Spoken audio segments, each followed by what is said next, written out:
j'espère que vous allez bien. Alors aujourd'hui, je me retrouve pour parler d'un sujet très très important avec ma magnifique Lia. Hey. Bonjour tout le monde. Alors ça va Lia? Oui, ça va et toi? Bravo. Alors aujourd'hui, on va parler d'un sujet qui est très important. C'est comment gérer un amour qui n'est pas réciproque. Voilà, ou en tout cas, comment gérer le fait de ne pas être aimé en retour. Voilà. Donc vous êtes un homme ou une femme et vous aimez un homme ou une femme et cette personne-là sait que vous l'aimez mais c'est pas réciproque, donc elle peut pas satisfaire votre amour et du coup faut faire avec et on va essayer d'évaluer un petit peu les situations et d'évaluer quoi faire, ne pas quoi faire. Et... Exactement. On va s'installer et discuter tout le temps. Parfait.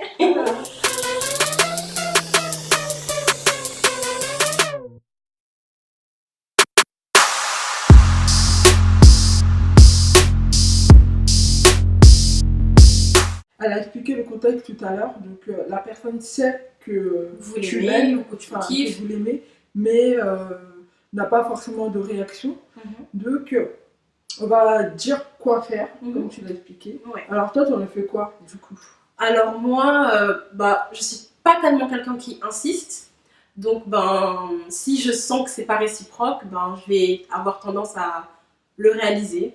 Je vais essayer de me dire que si on était ensemble, ça aurait pas pu coller, que nos caractères sont pas forcément compatibles, qu'on s'entend super bien en tant qu'amis, mais qu'en tant que couple, ça peut peut-être être un petit peu plus compliqué. Voilà, ça va être... Et ça pourrait même risquer de gâcher notre amitié. Donc je pense pas que je forcerai plus que ça. Est-ce qu'il ne faut pas foncer en fait, foncer pour dire à la personne, oui, voilà, je t'aime en fait.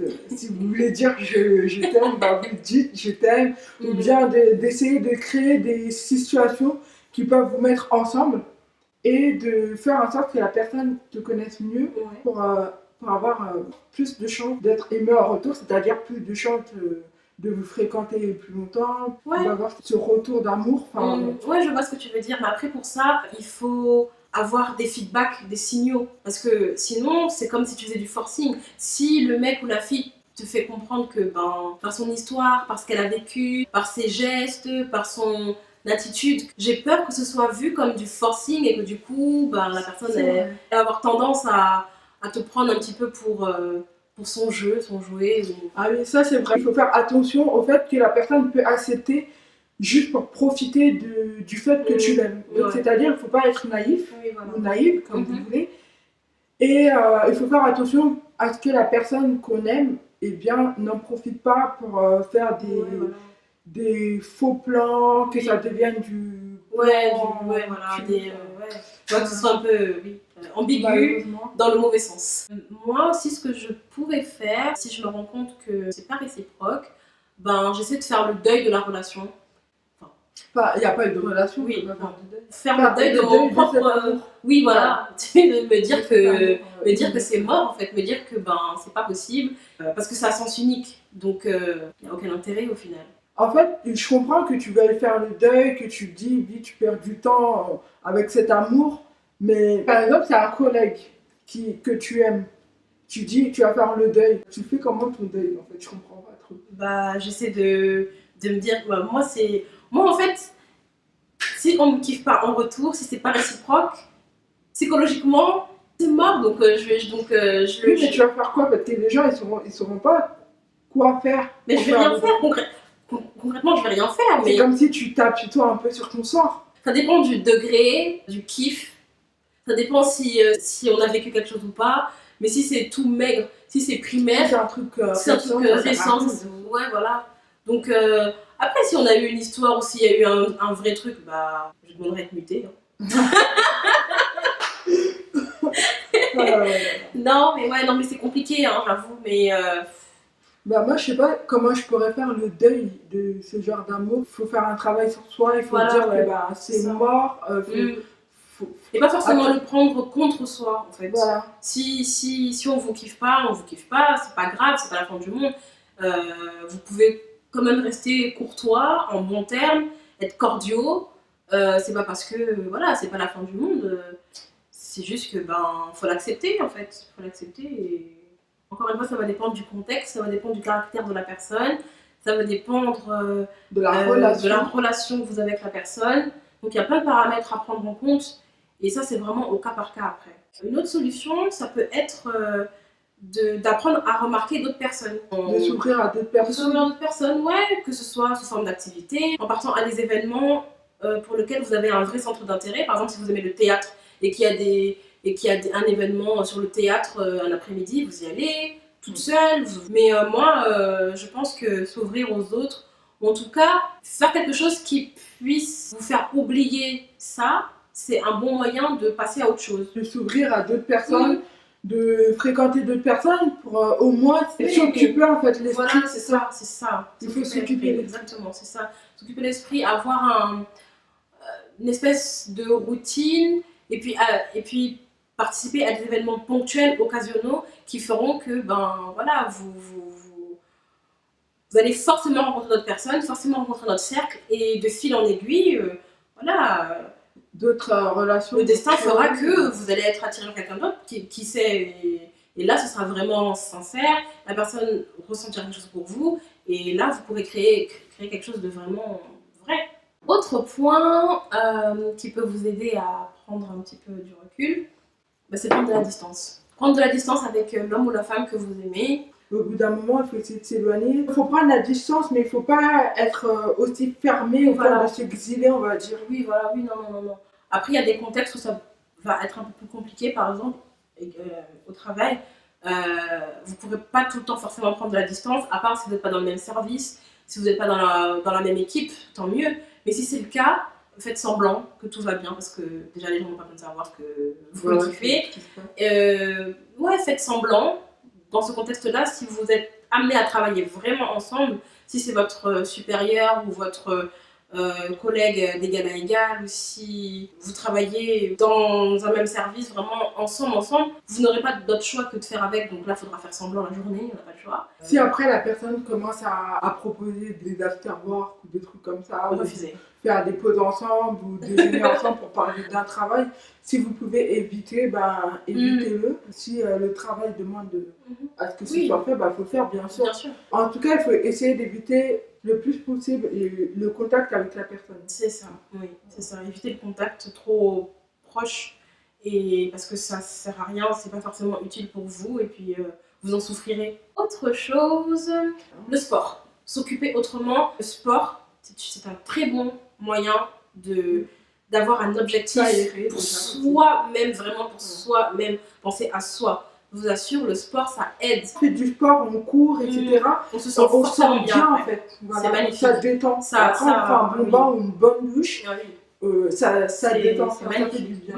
Que ce soit tout seul ou en groupe ou avec une copine ou pas, c'est toujours un bon moment en fait de se concentrer sur soi. C'est un droit, c'est même un devoir, c'est normal, vous avez le droit et vous devez le faire. Donc voilà, c'est quelque chose qui vous permet d'être en accord avec vous-même, en phase avec vous-même, que vous ayez un coach, que vous couriez, fassiez du sport toute seule, il faut le faire, c'est important. Même tout d'abord pour la santé, pas forcément pour quelqu'un, mais voilà, pour la santé et pour vous-même, tout simplement. Enfin, je dirais en fait, laissez du temps au temps et aller de l'avant. C'est pas la fin du monde. Il faut essayer d'oublier en fait, il faut vraiment s'occuper, au fur et à mesure, à force de rencontrer d'autres personnes en faisant d'autres activités, tu as rencontré quelqu'un qui t'aime et que tu aimes, et voilà, en fait, parce que tu as le temps en fait te permet. Oui, exactement, parce que tu auras pensé à toi. Voilà. Tu auras eu la phase de, tu as fait donc le deuil, entre guillemets, et tu as pensé à toi, et tu as fait en sorte de t'ouvrir à d'autres personnes. Et c'est ça qui t'a conduit à aujourd'hui rencontrer une autre personne qui t'aime pleinement comme tu es. D'où le proverbe, dans la vie, il ne faut jamais désespérer. La confiance en soi, c'est quand même un élément primordial. Et en fait, avant d'aimer quelqu'un d'autre, il faut d'abord s'aimer soi. Comment on peut aimer quelqu'un sans s'aimer?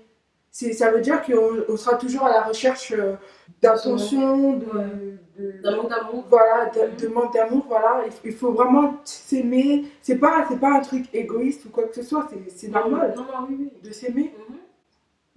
Et Ça. ça permet d'être beaucoup plus en confiance, d'être beaucoup plus libre, de foncer quand il faut et de mieux réfléchir. Exactement. Et de ne pas attendre de l'autre, comme tu l'as dit, d'exiger l'amour de l'autre. En fait. C'est pour ça que c'est important de s'aimer, d'avoir confiance en soi. Exactement, c'est la base. Après ça, je vous l'accorde, on l'apprend au fur et à mesure quand on grandit, on n'est pas forcément avec. C'est quelque chose qu'on apprend au vu des expériences qu'on vit. Et mais plus tôt on l'apprend, mieux on s'en sort dans beaucoup de types de relations humaines, que ce soit amoureuses ou amicales ou même familiales. Donc vraiment, c'est la base, c'est la base. On ne peut pas courir derrière. Parce que les gens qui sont en manque d'attention, ils ne sont jamais satisfaits, ils sont toujours... oui, frustrés. Enfin, ils sont toujours... voilà, ils souffrent en fait. Ça passe par un travail sur soi évident, mais qui en vaut la peine. Il y a beaucoup de livres qui... Oui, sur le développement personnel, voilà, sur confiance en soi. Dans tous les cas, moi, mon proverbe fétiche, c'est chacun son tour. Dans la vie, c'est ça. Moi, je pars de ce principe-là, c'est chacun son tour. On a tous une destinée, on a tous quelqu'un qui nous est destiné, tôt ou tard. Même si on est marié à 60 ans, je sais pas quel âge, tôt ou tard, une belle personne va vous venir à vous quand vous serez prêt. En phase, en accord avec soi-même, sur tous les plans. Et une fois que vous aurez acquis tout ça, et ben, la personne, elle viendra vers vous automatiquement parce que vous émanerez en vous quelque chose qui fasse que... Qui va attirer la personne. Voilà. Après, c'est pas forcément obligé que vous soyez en phase complet avec vous-même, mais peut-être que vous pouvez rencontrer quelqu'un qui sera complémentaire pour vous et qui vous permettra d'atteindre, on va dire, l'accomplissement de soi, parce que cette personne vous soutiendra, vous complimentera, vous aidera et ça sera une épaule pour vous. Et au final, rien de mieux qu'avoir une belle estime de soi. Voilà, en tout cas, tout ce qu'on a évoqué, tous les points que Lia a évoqués sont des points qui sont importants à mettre en place, en tout cas à essayer de mettre en place, c'est-à-dire s'éloigner de la personne, faire des activités, du sport, avoir confiance en soi, surtout, c'est très important, avant de chercher l'amour de l'autre ou de l'exiger de l'autre, c'est très important. Exactement. Donc, voilà, si tu as quelque chose à ajouter par rapport à ça. Bah, je suis d'accord avec toi, ma belle. Moi, franchement, ne vous prenez pas la tête plus que ça. Que vous soyez jeune, un peu plus vieux, n'ayez pas de panique, ne sentez pas... Ne forcez pas, ça sert à rien de forcer dans la vie, ça sert à rien. Si on vous fait comprendre que c'est pas possible, et puis voilà. Et puis vous allez refaire votre vie et vous allez rencontrer quelqu'un qui vous prendra tel que vous êtes, comme vous êtes, sans forcing. Il n'y a rien de plus beau. Voilà. Que d'être aimé pour ce qu'on est. Exactement. Donc j'espère que vous avez beaucoup aimé cette vidéo, cette collaboration avec Lia. J'espère que vous avez apprécié. Lia, j'aime beaucoup ta coiffure, elle est magnifique, vous allez remarquer. J'aime trop sa coiffure, j'aime trop ta coupe, elle est trop belle, elle te va bien. Merci, c'est magnifique. Vous allez que je le dise. J'ai envie de faire un tuto de cette coiffure pour vous montrer un peu comment faire. En tout cas, ça te va très bien. Merci, oui. Ça va super bien. Ça change. En tout cas, merci de nous avoir suivis. Et on espère vous revoir très vite dans une prochaine vidéo sur un autre sujet. Si vous avez des suggestions, des idées de sujets, surtout n'hésitez pas, parce que des fois on est un peu à court d'idées. Voilà, si vous avez des commentaires, n'hésitez pas. Si vous avez des témoignages aussi, n'hésitez pas pour raconter votre expérience. Tout ce qui peut enrichir le débat est bienvenu. Voilà. Merci et à bientôt. À bientôt. Bye. Bye.